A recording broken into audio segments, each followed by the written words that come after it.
आगामी काळामध्ये पुरोगामी म्हणून खासदार प्रणिती शिंदे या आपल्याकडे मते मागण्यासाठी आल्यास त्यांना चपलेने मारून पळवून लावा अशी टीका वंचित बहुजन आघाडीचे अमोल लांडगे यांनी सोलापुरात भाषणावेळी केली।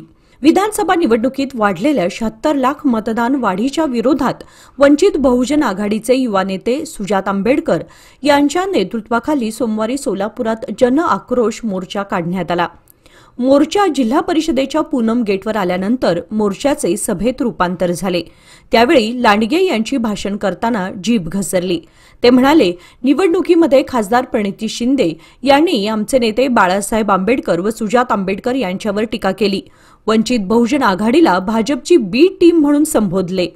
त्या खासदार प्रणिती शिंदेची आमच्या नेत्यावर टीका करण्याची लायकी नाही। त्यांचे नाव काढताच आजही आमच्या महिला भगिनी पायातील चप्पल काढतात।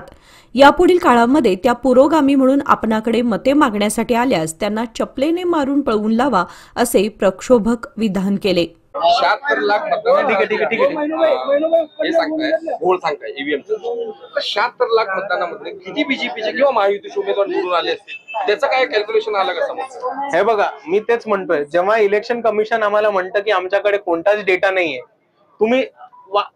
तुम्ही जो प्रश्न विचारला त्याचा आम्ही अर्थ कसा काढणार किंवा ते संशोधन कसा करणार जर आम्हाला कोणीतरी आकडेवारी दिली तर?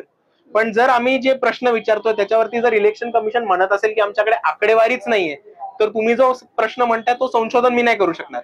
जर माझ्याकडे ती माहिती आली तर मी तुम्हाला एक्झॅक्ट सांगू शकेन काय झालंय। पण जेव्हा इलेक्शन कमिशन हे म्हणते की आमच्याकडे माहितीच नाहीये, तर शून्य रिकाम्या उत्तरावरनं आम्ही काय संशोधन करणार आहोत? सर, आता इलेक्शन मध्ये जे आहे धर्माच्या नावावर वोट मागायचं म्हणजे नियम नाहीये, परंतु सर्रासपणे म्हणजे बटेंगे तो कटेंगे हे या विरोधात का?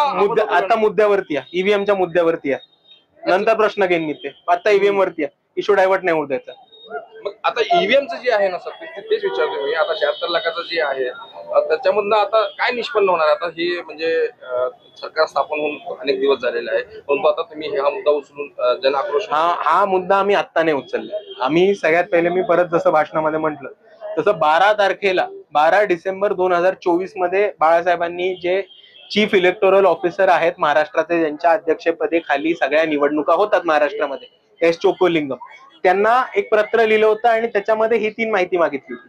कारण आम्ही आत्ताही तुम्हाला एक गोष्ट सांगतोय की 5 वाजल्यानंतर 75 लाख हे 76 लाख हे मतदान झालंय असं इलेक्शन कमिशनचा डेटा सांगतोय।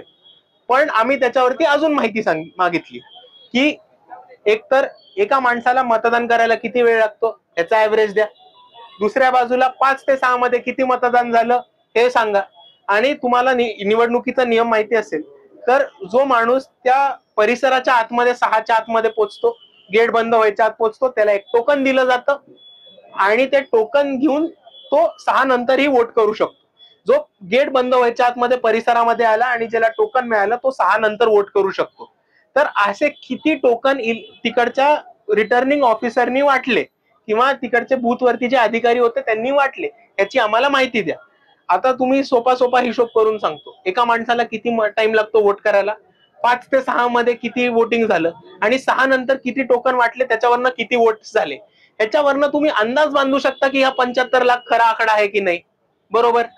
पण ते म्हणतात की आमच्याकडे कोणतीच माहिती नाहीये, तर त्याच्यामुळे आम्हाला हा संशय पडतो की 75 लाख मतं एक्स्ट्रा आली कुठनं, ती गेली कोणाकडे, ती दिली कोणी?